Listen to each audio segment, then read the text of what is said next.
আজ সমগ্র দুনিয়ায় বাজার ও প্রভাব প্রলয় পুনর্বন্টনকে কেন্দ্র করে বিশ্বের দেশে দেশে যে অন্যায় যুদ্ধ চাপিয়ে দেওয়া হয়েছে তার অধীন অংশ হিসেবে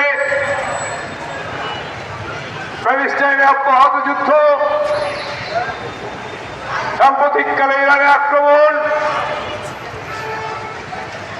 সাম্রাজ্যবাদের এই যে যুদ্ধ পরিকল্পনা, এই যুদ্ধ পরিকল্পনায় দক্ষিণ এশিয়াকে ভূরাজনৈতিক গুরুত্বের কারণে, বাণিজ্যিক গুরুত্বের কারণে, কানেক্টিভিটি গুরুত্বের কারণে এখানে যুদ্ধক্ষেত্র পরিণত করার পায়তারা চলছে। বিভিন্ন ধরনের চুক্তির আবদ্ধ করা হচ্ছে আমাদের দেশকে। সাম্রাজ্যবাদের দালালরা সাম্রাজ্যবাদীদের সাথে দস্তখত দিয়েই ক্ষমতাসীন হচ্ছে, ক্ষমতা টিকিয়ে রাখছে।